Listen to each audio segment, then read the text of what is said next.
Welcome back to Simply Satisfied. I am your host, Greg, and I am joined today by Genevieve Skory. She is an entrepreneur. She is former C-suite. Did I say that right? C-suite? C-suite, yeah. Yes. That's like the top of the corporate food chain, if you will. Yeah. And she is getting into the coaching realm. She's a resilience coach, helping other entrepreneurs, helping other people, kind of take control of their lives, right? Yes, take control of their lives and in a sane way. Yes. So welcome to the show. It's really good to Thank you. have you here. Finally get to do this. Yes. Yeah, we talked such a long time ago. It's great to actually be able to connect. Yes. So if somebody were to ask you today versus, okay, actually, let me rewind. If somebody were to ask you 10 years ago what you did, and somebody were to ask you today what you did, how would the answers differ? Ah, I was 10 years ago, I was so focused on crossing the finish line and the next finish line and the next finish line. So I was a bit of a hustler. Like I loved the hustle. Like I tell people that if I could describe how I was behaving in business and compare it to a sport, it was definitely football. Like I just, can I get the ball across, the next goal, line, whatever? Can I get a first down? And it was run, get hit, hustle, block, run, get hit, block. And then you tell yourself you're super excited by like the thrill of the game. So I would say that was me 10 years ago. Now I would say I am more like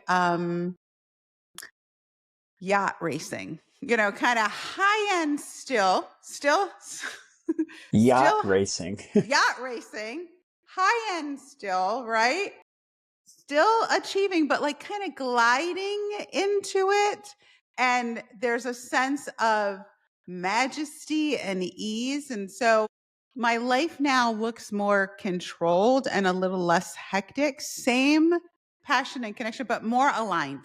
More like, Hmm. because football is a lot of tactical stuff. And to me, yacht racing is more strategic and mapped out and, still, a great high end sport, but like it's different. It's Yeah. different. So you were pretty high up, like you said, C-suite. You're pretty high up in the corporate ladder, so to say. Um, and what prompted you to shift? What prompted you to make a change? Well, so part of my job, and this is the job whenever you're an executive at a big company. And I was with a company that when I joined, it was a $500 million. It's roughly the same size, like 300 to $500 million. So there's a lot going on. And when you are like the chief salesperson, like my focus was revenue and expansion, your job is to make money for the business, to make money for the business. So you got to figure out, how do I bring cash in the door? And there's not as much focus on meaning as there is actual dollars, because you can't pay the mortgage or people's salaries with meaning. And so it just created an environment that I thought, I can perform here. This is fine. I don't mind all the hustle. But then I stepped back, like took a vacation, and I was like, I can't calm down. Like I actually have a friend that was a chief procurement officer at a ginormous um, uh, semiconductor company, and he was like, you don't know how to relax. You don't know how to shut down, and you miss one too many dinners. You aren't paying attention when your family's with you. You really are high, like you wake up every day, and the first thing you feel like you need to do is, I gotta check my emails, and I gotta, and they're never off. your nervous system at a certain point just shuts down and is like, we can't do this anymore. Yeah. So it's been interesting because I told myself for so long, this is fun. Like, this is fun, and I can do it, and I can keep up. But you really don't know the price you're paying because the body keeps score. Wow. And so you did that for a long time Yeah, yeah. until you realize, okay, I can't do this anymore. Can't. Gotta find something that still allows me to reach my highest potential, but does so in a way that is more aligned with who I'm designed to be, and not based on um and that's what you're paid to do, other people's objectives, other people's uh you know targets and all that kind of good stuff. But and I loved it. I mean, I could do it again for the right company, but I'm also at a place where I'm like, you know what? I've coached thousands of people. I've spoken in front of tens of thousands of people about this exact topic, and I'm like, now everybody's doing their own thing. And how can I help more people, but this time, this moment in my life, be on their side? You know, because when you're on the corporate side, you represent corporate. When you're doing coaching, I'm looking out for my clients' best interests. Yeah. So how long ago did you make that shift? Almost, let's see, I want to say it's like 6 months ago is when like I Yeah. jumped. Yeah. Did the Awesome. jump. Yeah. And never looked back. Never. Well, I will tell you, I went through an identity crisis at first because everything that I was, everything that I thought I was just tied up in this role. And then all of a sudden, you're not that, and you're not going to work and seeing the same people that you were calling friends. Like, I'm just going to be vulnerable. I'm like, well, these people were like, we called each other family. Now we're not even talking. Like, we're not like we got a divorce. Like, we don't even like we're not like Yeah. now you're not one of us. So like you're dead to us, and you know, and I just so it took a minute. You know, I was like, so what do I? But and that honestly, Greg, was when I realized I had a bigger problem than I thought I did, because I thought, why am I not adjusting here? And it really was because my entire identity was wrapped up in this role, this game, that particular cohort of people. And without them, I didn't really know who I was, which is not great. You know, that's a misalignment for sure. Yeah. And going through that identity crisis was obviously brought up some maybe questions, right? Yep. Not really knowing what the path you should take and this and that, but you stuck with it and now you're a resilience coach. Now I am a resilience coach. And because I really believe that corporate isn't for everybody. Like I had a I Yeah, when I agree. you get to my career level, you have friends that are also C-suite members, and I remember a friend, and she's still a C-suite of a publicly traded company, huge big mucky muck, and she's like, if you're gonna play the game, you got to learn how to play the game. Like, there's definitely a set of rules here that you have to know and understand. But the same is true with entrepreneurial ventures. It's Hmm. kind of like there's so yeah, yes, I could definitely coach a corporate person, and I could tell them these are the games and this is how you show up, and don't do this, and this, they say this but they don't really mean that kind of thing. And all the politics, and I could go on. But my heart really was for those people that were kind of like, you know what? I'd like to start my own business. I don't really know what I don't know. I like everybody, and I do think now, honestly and truly, is the best time for people to start their own things. I really, honestly and truly, do not think there has ever been a greater point in time to give people the most advantage at succeeding in their own businesses. Like, you can do so much more with less than I think you ever have had to. And I just have a real respect for those people, but I also feel like I can help you lessen your learning curve. And part of it is setting yourself up for resilience. Most people jump right in, just jump right in, just like, woo, that sounds fun. Let me let me start a business. And nobody says, well, let's just set up a soft landing, because it's not if you're going to fall, it's when you're going to fall. Let's set up some strategies around ensuring that you continue this journey, knowing full well that there are ups and downs, ups and downs. Now, the trend is great over time, but while you're in the middle of it, you just really start to doubt yourself. And there's a lot of great ideas that die, you know, simply because the person who wanted to do it didn't know how to set themselves up for success. They didn't know how to overcome their personal obstacle. They didn't even know how to navigate their nervous system.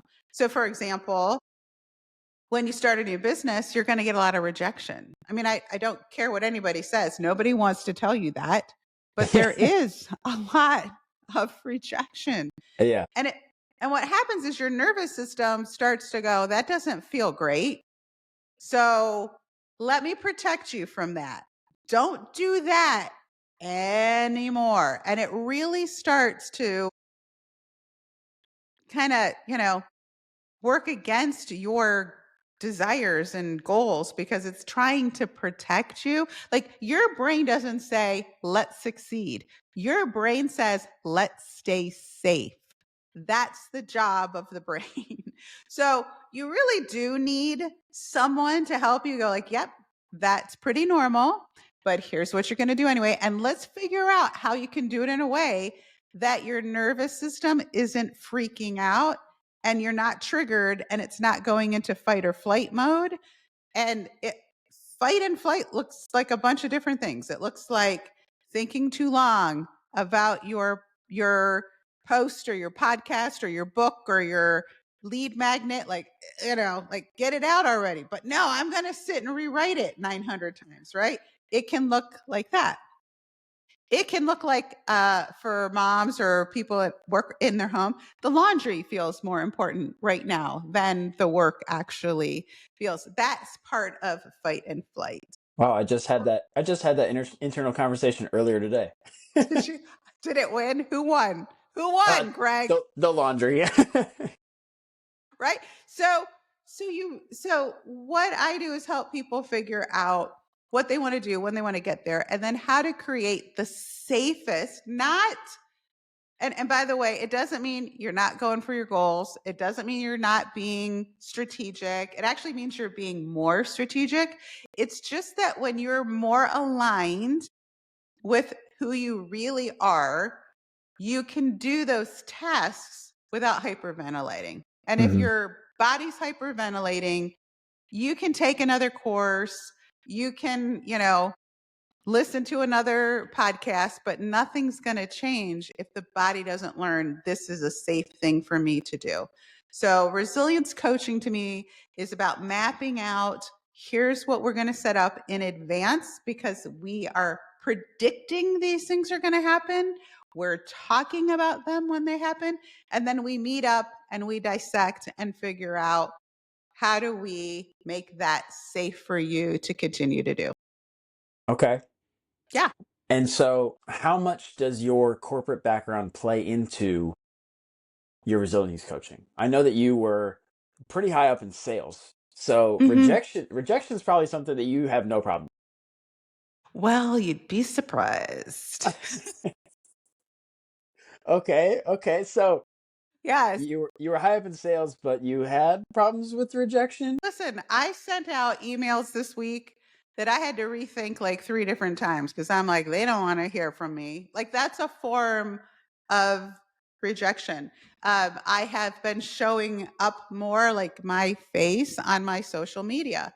That was something didn't really want to do, because I had this fear of rejection, like, oh, there's judgment, there's going to be rejection.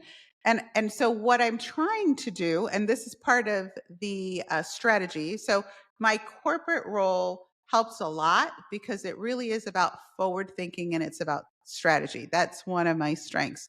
My corporate role was also learning and development and instructional design. So helping people understand how to learn things and create things that they could digest. And Mm-hmm. so one of the things that you try to do with my method is you make sure that the experience is enjoyable. So part of why people just really are horrible at sales is they've never had any great sales training. They do what I call the bro sales method, which is this all hype, no connection.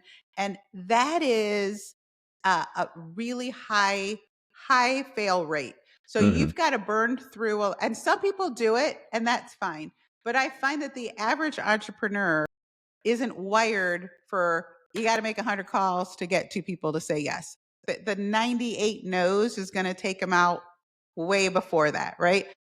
So what we do is we set up conversations that make sense and feel normal so that I'm not feeling rejected. So most people go for a close of a, like, you should buy X, Y, and Z for me. Oh, I'm so like, what the biggest mistake, I think the biggest lie, I should say, in the entrepreneurial world is that you hang a shingle and open your business and people come flooding in because it was a Oh good yeah. idea, right? Yeah. Right. So it's kind of like, what I want to do is teach people what's a good entry conversation. How can you enjoy that conversation like 3 times a day? Yeah. Like if I were to ask you, Greg, how do you promote your podcast, right? You probably have a passionate answer, and then you probably have I think I should say this answer. Mm-hmm. And what we would want to do is make sure that you understand that that passionate answer is going to get you a lot further faster, and that is about being aligned in your heart. And so you're not as concerned with what that person says. Like you're tying your worth to your mission and not the result of the conversation. Gotcha. So how important is it with the passion and with the entrepreneurs? How important is it then for entrepreneurs? And this is another topic of conversation. You mentioned like the people that the bro sales that you got to make. Those are topics that you hear a lot. I heard it before I was an entrepreneur. I heard it in the gym landscape where they're like, "Oh, you got to talk to 100 people, and you got to set up this many consultations, and maybe this many people will show up, and out of those people, a third of them will want a second session, and all this other stuff." But another topic of conversation that I'm interested on your opinion of is the niche or the niche or whatever you want to call it. Uh, what is your opinion on niching down in the space or Mm. the opposite? Yeah.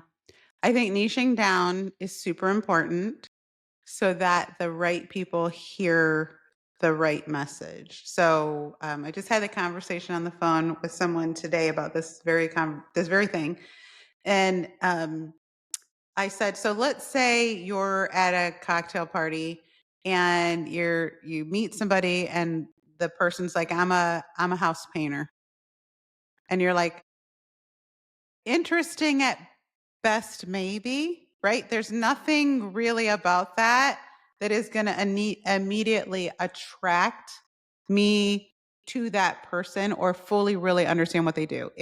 They've let me decide what their narrative is, what exactly they do in every respect, and whether or not I'm a customer and I don't have a room in my house that needs painting. So nice to meet you, right? Yeah. And probably forget about you 3 minutes later. If they had said something like, I help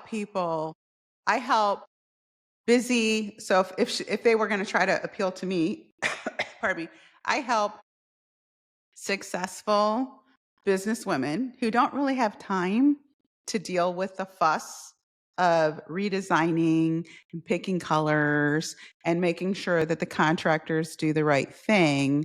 I help them have a pleasurable house painting experience, something along that line. Well, while I still may not be looking for my house to get painted, what do I know? I know that they're going to relieve some pain from women like me or people that I might know, Hmm. right? So even if it's not for me, we've had a pleasurable interaction. And if someone I know happens to say, I'm thinking about painting my house, I would be like, here's a person you should call, right? We recently in our neighborhood had 3 neighbors. Like, who did your roof? And I don't even remember who did my roof. It was so unexperiential. I have nothing. But when you niche down, you get to know and love your customers better. You get to understand what they're saying, how they say it, what their pain points are. You can't do that for like a buckshot approach doesn't really work that way. It's like, well, I'm talking to middle-aged people. I'm talking to young people. I'm talking to people that are corporate. I'm talking to people that do their own thing. It's like they all have different pain points. And there's a lot of noise out there already. If you want someone to understand what you do, clarity at its the smallest common denominator, which to me is niching down, is 100% the way to go.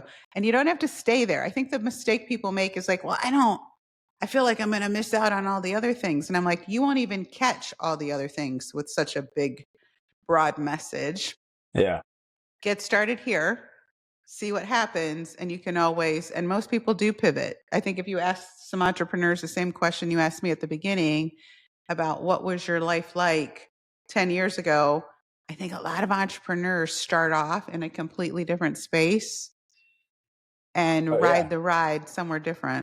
Oh yeah. When COVID happened and I started an online fitness business, I joined a program and I met a bunch of people, and I went and kind of checked on some of them uh, in the last few months, and none of them are doing fitness anymore. And They all have something different. yeah, yeah. And hopefully they're successful at it and they didn't just pivot because they didn't know how to market. Because no matter what you change to, if you don't know how to market what you have, it's really difficult. Like Yeah. yeah, yeah. And so, talking about marketing, talking about difficulties, what are some of the biggest mistakes that you see people that you're coaching make that are making In the area of marketing, in the area of marketing, in the area of yeah, entrepreneurship, in the area of yeah. anything? Well, the first thing is I think one, you kind of brought up the niche thing. If you're not experienced in marketing, and most people aren't, right? So there's someone that I'm coaching right now. She's brilliant, brilliant, so brilliant, but she doesn't know how to share her message with the general public. So, like, she's out there doing really great things. And I'm like, nobody knows what you do because you talk in a way that nobody understands. You got to like dumb it so down. So, I think most marketers have to get clearer about who they're serving. And most people don't have a marketing degree. So, that's kind of hard to figure out. And then you've got, but I got to tell you, I'm gonna do my pitch here for Chat GPT. You know, all you have to do is type in there, act as my chief marketing officer for such and such a company. What do you need to know to help me figure out my marketing message, et cetera, right?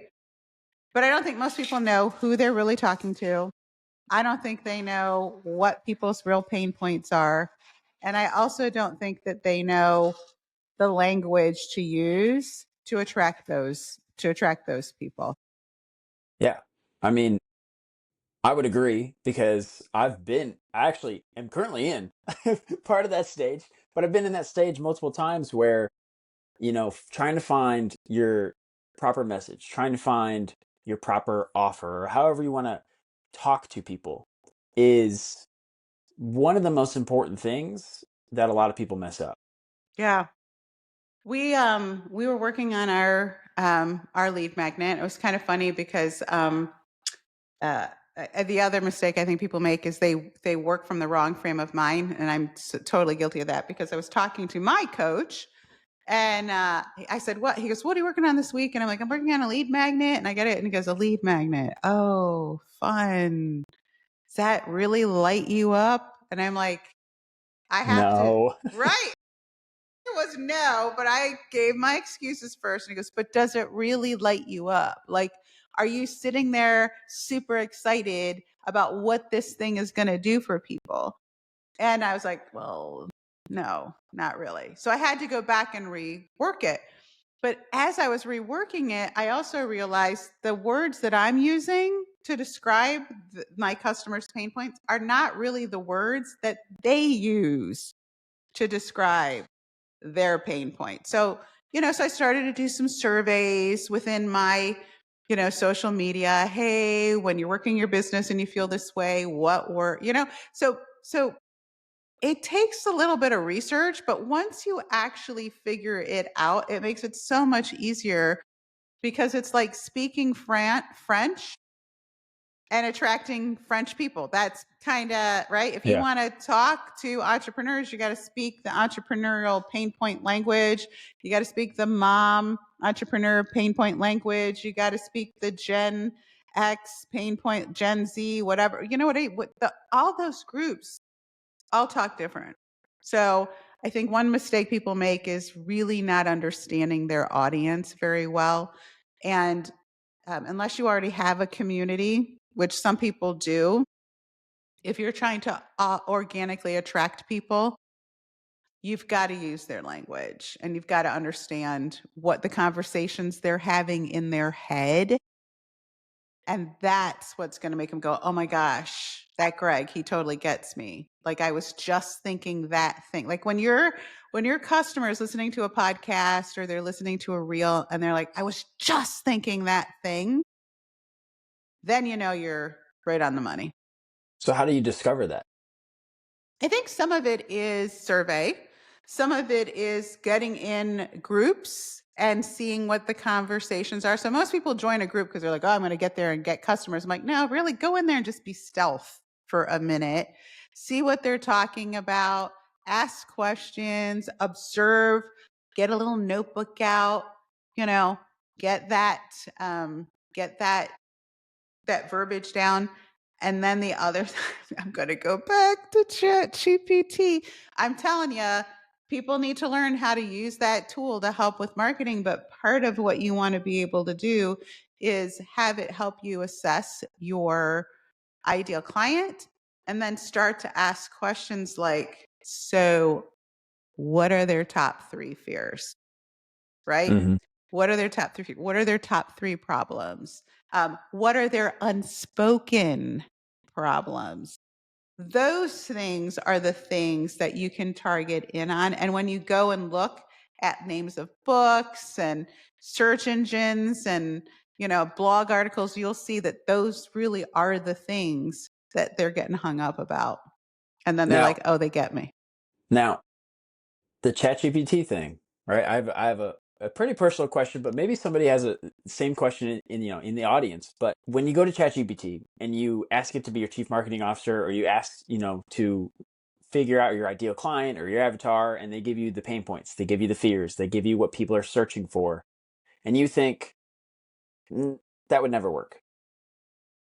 You have this thought of, no, I don't really like. I don't want to make my content around that. I don't want to pigeonhole myself into that. Yes. Well, so there's a couple things, and I get that because I've seen that myself. And I'm like, okay, well, first of all, I have enough of an audience to go and ask. So I always verify. So if you have, that's why like an email list is a great thing to start to accumulate. Starting a community, even if it's a free community, is a great thing to do because those venues become those tools become sounding boards where you can go and test like, hey, is this something that's a real problem for you? Yes or no? And then you you have to make the decision as the owner of the business. Like, does this align with what I want to do? Or do I take it in a completely different direction? Like, for example, one of the things I run into is this whole thing about nervous systems. Hmm. Most people, like, I can't talk about nervous system sales. Most people don't even know what that is. Most people don't even really know what nervous system is. It's like it's your flight or fight part of your brain. But I don't like to use that a lot in my marketing because I have to explain it first to get. But if Yeah. I say, "Are you burned out?" People raise their hand. "Are you spiraling?" People raise their hand. "Are you feel like giving up?" People raise their hand. "Are you having trouble showing up? Do you feel like those are all the same thing?" So the workaround is, again, the language to get. So sometimes it's not that you can't do what you want to do, it's that you have to talk about it in a way that resonates with them. And the way that you may be talking about it, just that's not how they see it. Mm, I like that. So what actually I have I'm going to ask, what is nervous system sales?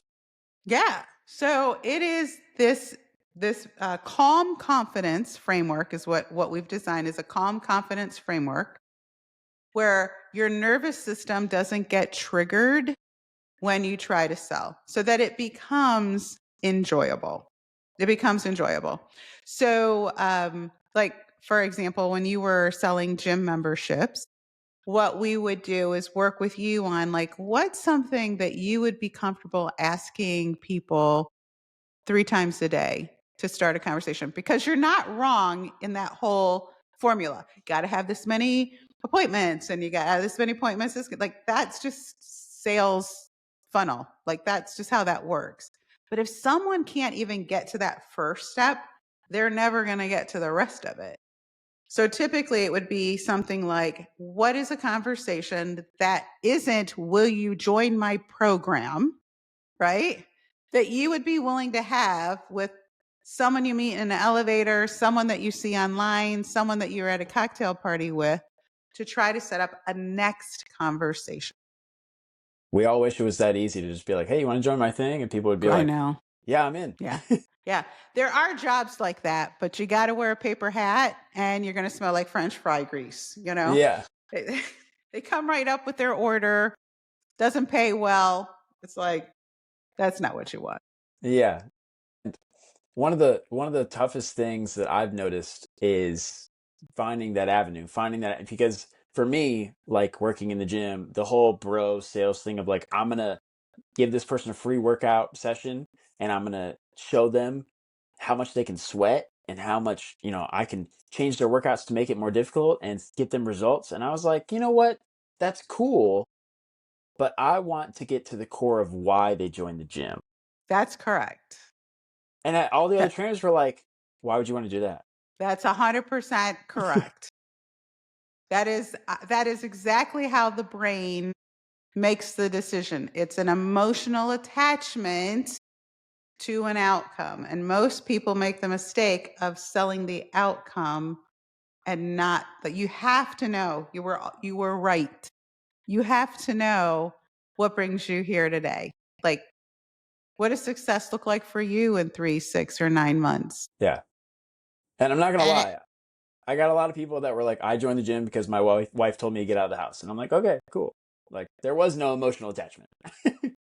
well, so that would have been interesting. And I wondered how long they stayed after that, right? So it's like, so this is a social thing for you. Is that correct?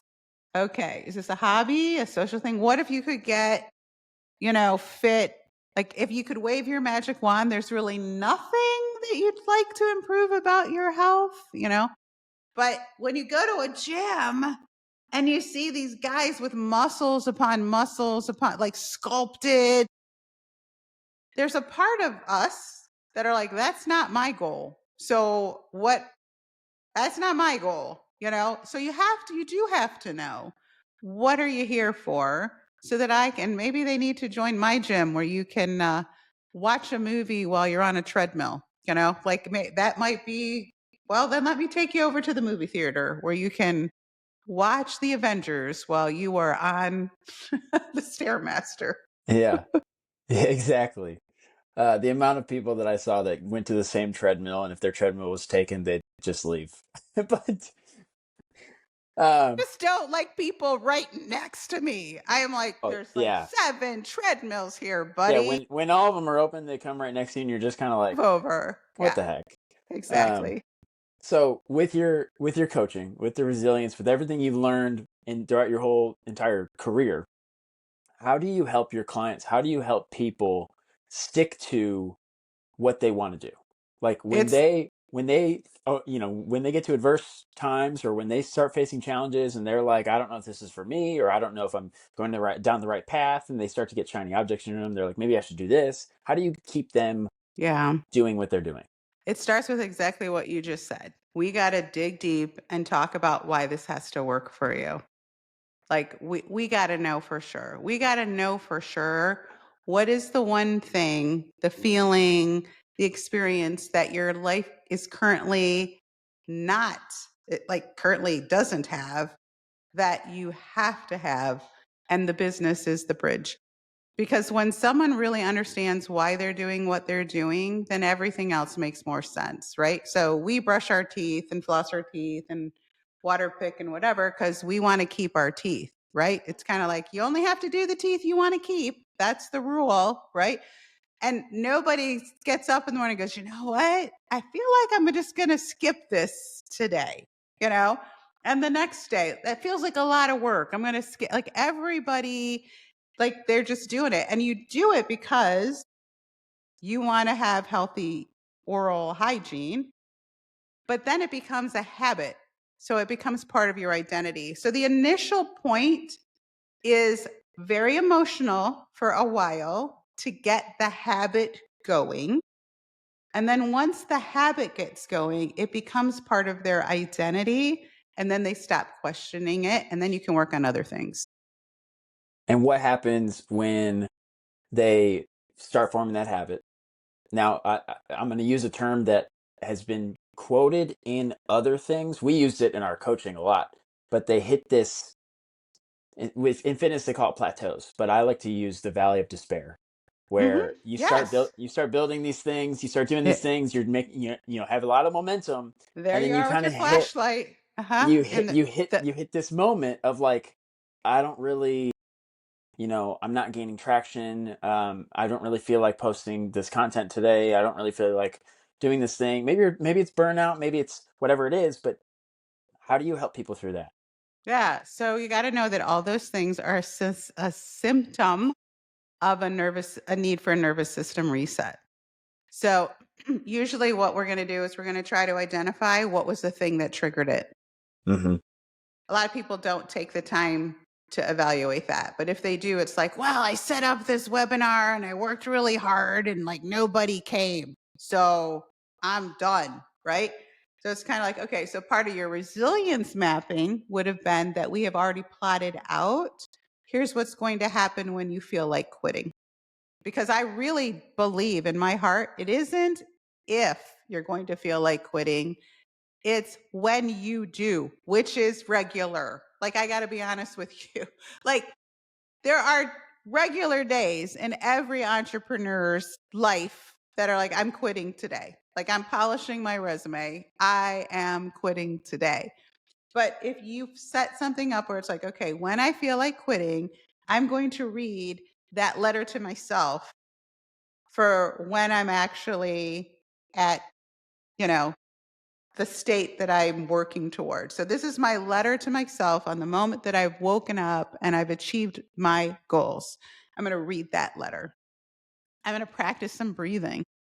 I'm going to actually physically reset my physical nervous system. So we practice that.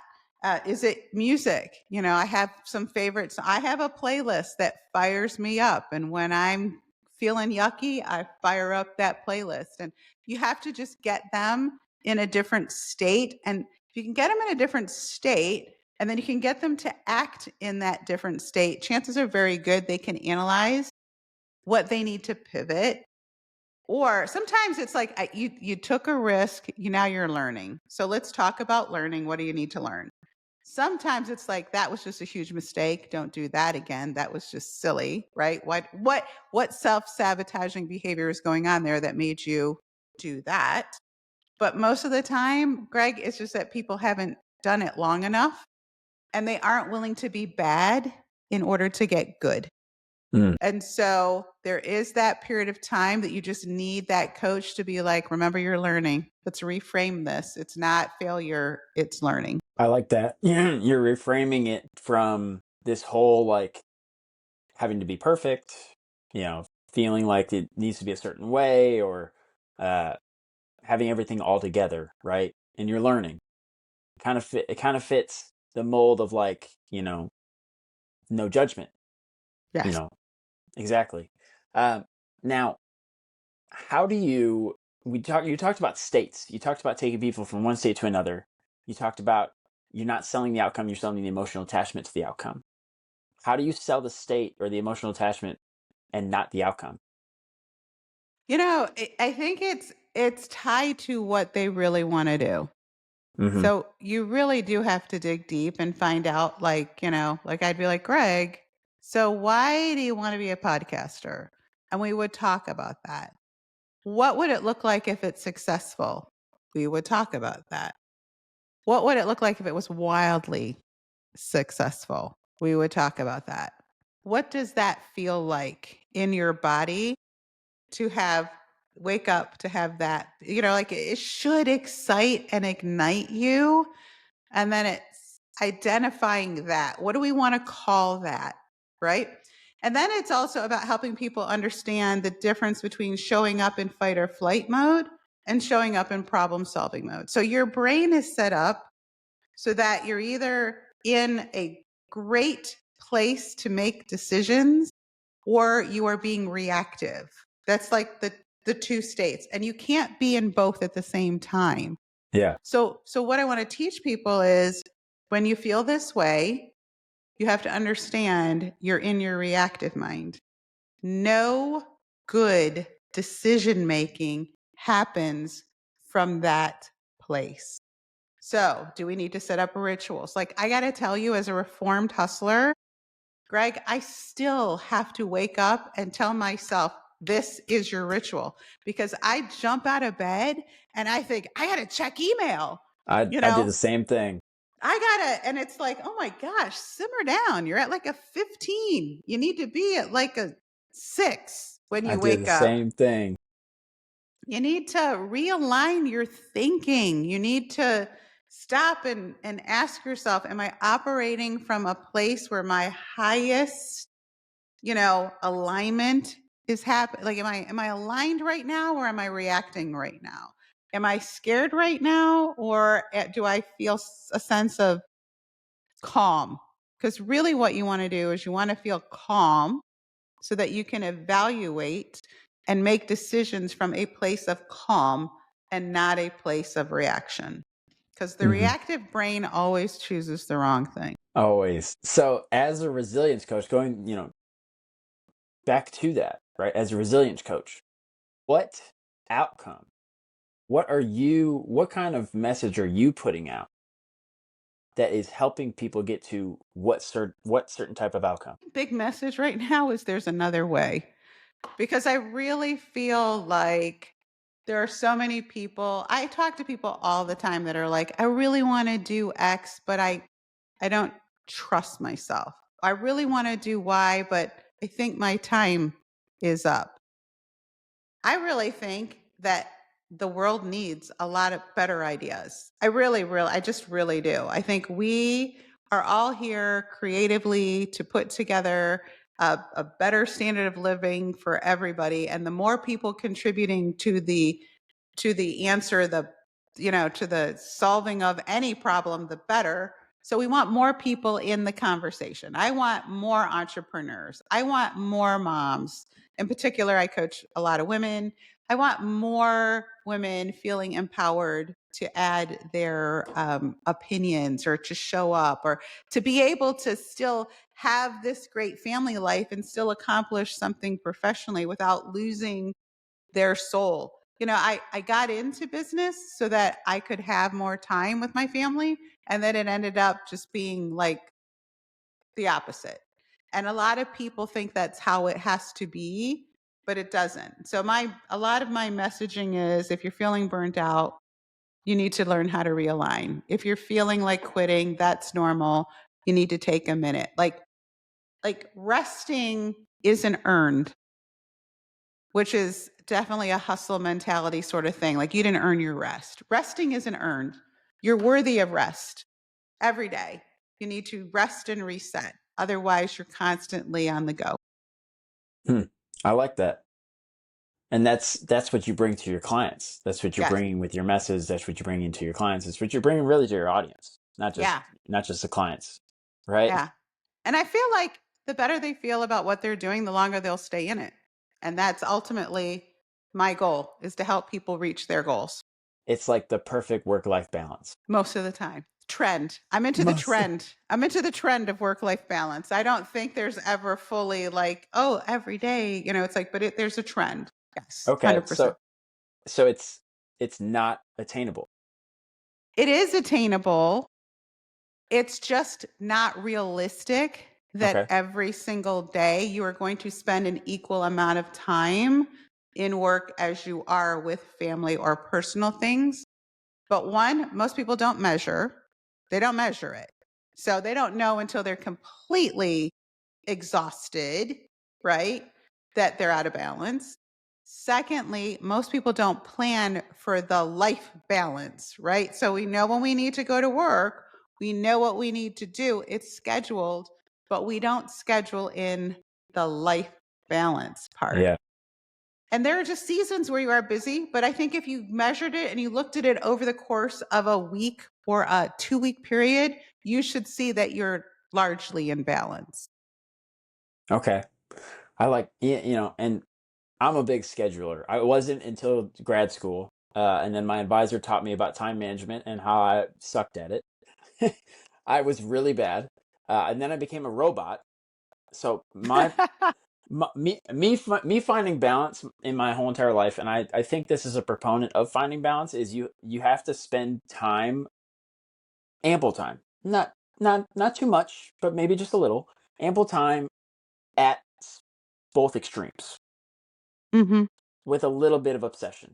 So if you want to get in shape, right, you can start making simple trends like, oh, I'm going to start working out once a day and I'm going to start working out twice a day. But if you really want to find what really works for you in the not the quickest way possible, because I don't think quick solutions are what, everybody should think about, but you could jump to what influencers are doing or bodybuilders are doing and do that for a little bit of time and be like, okay, this is way too much. Let me dim it down a little bit, right? And so the balance for me, like, I'm a big scheduler, and what you said about scheduling life along with work, I had to learn that because I would schedule everything out work wise, and then my friends would be like, "Hey, you want to hang out?" And I'm like, "Here's my I don't calendar have link. time. Here's my calendar link for like 5 weeks from now." And they're like, "What?" I was sending my You friends. set your friends' calendar links? I th- Hilarious. this was a long time ago, but Hilarious. I love this that. I this was love a that. long time ago. I used to send my friends calendar links to book into my calendar. That's hilarious. Now, I mean, my calendar is still color coded. I love having a calendar. I love having a journal. I love organization. It's probably like second life. I would just be a professional organizer. But now, like, you look at my calendar and I have hour gaps where it just says read, or 30 Yep. minutes of just Yep. meditate, This is or perfect. a whole Saturday of family time. And those are in there and they're planned because I love planning. But what you said about balancing the life and work, you look at a calendar or you look at just somebody's day, and it's just like, okay, you have this gap. Like, what could you be doing for yourself? What could you be doing Yes. for your family? What could you, Yeah. because the brain, like you said, it wants safety, but it also wants convenience. And if you don't give us Simplicity. Yep. simplicity, if you don't give it something to do, it'll find whatever the most That's convenient correct. thing to do is. Yep. So, with all that being said, how do you go about helping people not choose the convenient path? That's my entire job, is to kick them out of the convenient path. Not all the time, though, right? So what happens when you are working on yourself is what was hard at one time becomes simple. So So it becomes simple and it becomes manageable and then it becomes easy. That's when we know it's time for something else, right? So the job is we got to be bad in order to be good.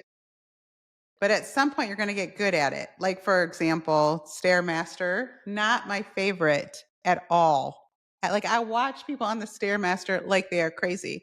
But my daughter has recently been doing Stairmaster, and she's like, oh, you really need to do Stairmaster.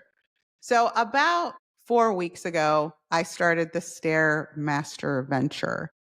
It was hard. Like, I mean, like, I was doing one, Greg, and I was like, I seriously was like, this is for young people. This is not for me. But I knew it was hitting all the right areas. And I was like, okay, this is like what I want. So then, you keep doing it.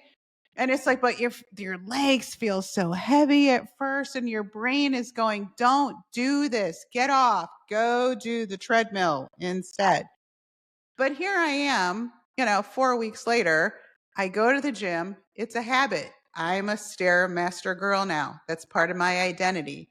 I get on, I hit my thing, I have my phone, I listen to my podcast, I watch my Netflix, whatever. But before I know it, my half an hour is up. Before I know it, it's not as hard as I thought it was. Before I know it, I'm now on like 5 or 6 when I used to be on 1 or 2, right? But that's true in every aspect of your life.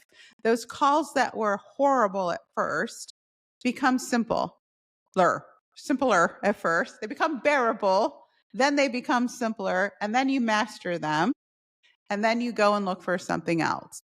Yeah. And how did that apply? I'm curious to know, and I forgot to mention at the beginning that you are a speaker, you're a keynote speaker. But how did that apply? How did you use that philosophy, or how did you get into speaking, really? And how did you use that philosophy to build up to being a keynote speaker? Yeah. So I remember being in 9th grade and so afraid to talk, like so afraid to talk. And then I would start to go to conferences and I would listen to people. And all I kept thinking was, you had a lot to say and you didn't organize it in any meaningful way. So it was kind of like that learning and development and instructional design part of my brain that was like, you could have done it better, like these different ways. And so then I started to get small opportunities inside of training where it was like, okay, now I'm facilitating a class of 8 people.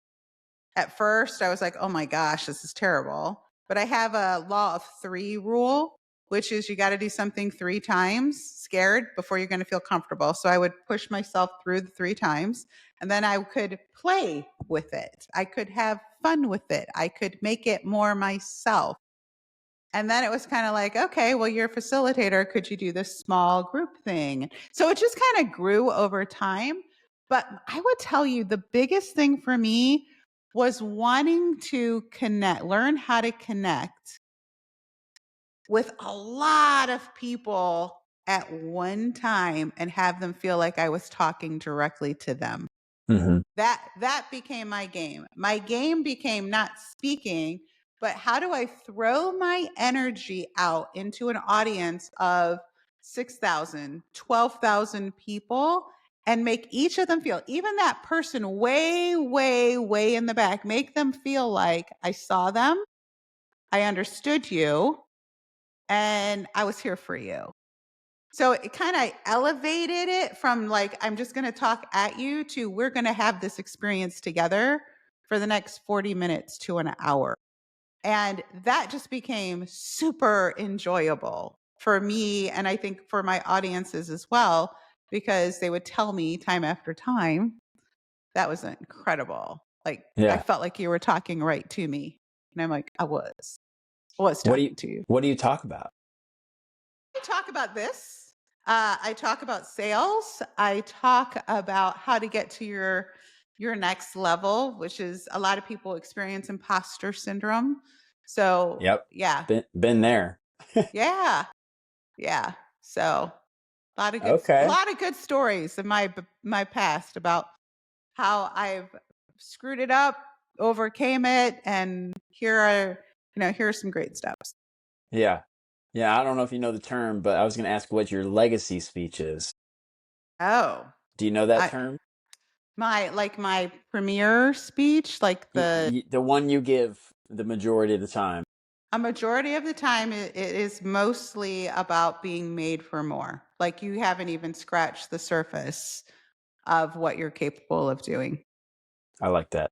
Yeah, that's my kind of my signature thing because I think most people need to know that what you're experiencing now. Like I even just posted on Instagram today that like your future self is on the other side of everything that you're avoiding, and it was like go meet her. She's waiting, and that really speaks to I think people's experience. It's like there's a version of Greg that is waiting for Greg to show up, but he's got to do X, Y, and Z first. That's kind of deep and profound, and that's beyond just checking boxes. Yeah. And that version of Greg knows exactly what he needs to do, but he's scared to do it, you know? Like the rest of us, Like the just like rest the of rest of us, like us. the Yep. rest of us. But it's Yep. one step at a time. And Yes, that's what people go through is those steps, and that's what you help them go through, right? that's correct. Yep. Now, one final question as we start to wrap up. Ooh, I the know, I question. know, I know we could probably talk for hours. We could have a live for like 4 hours. And maybe one day we will do that. I will come out there, or you'll come over here, and we'll do a live show. But uh, on Simply Satisfied, we have kind of a theme. Yes. I ask every guest a final question, which is the same question. Um, if there was something in, no, let me restart. What is something, one thing, one thing that in your life that you wish you would have learned or known earlier in life? That I was far more capable than I ever imagined. I honestly did not grow up thinking much of myself. I didn't have a lot of confidence. I did like when I look at where I am in my life compared to where I thought I would be when I graduated college, I did not have high expectations and I didn't go for things that I should have or could have because I was playing really small because I didn't really think I was capable. And I would say, honestly, I really wish, like, it's kind of that same question of what would you tell your younger self? It would be like, girl, you are far more capable than you think you are. Go the extra, do the extra, make it happen. I love that. That's a really good answer. And I love it because it resonates with me. I mean, There it's you go. probably something I would go tell my younger self. Yep. Now, Yep. do you have anything else you want to tell the audience? No, I am super thrilled to have had the time to talk to you. If anybody is interested in doing an assessment on their nervous system and sales in your business, I have a lead magnet. No, I have a freebie. I have a freebie that I'm actually really excited about, Greg. I really am, because I think it's really introspective and it helps people, and so they can find that at spiral.gskory.com. And Awesome. I will send that over to them and we can put it in the show notes. I'm going to put it all in the show notes. I'm going to put that in the show notes. I'm going to put all of Genevieve's social medias, and you have a website too, don't you? Yep. Yep. Yep. It's gskory.com.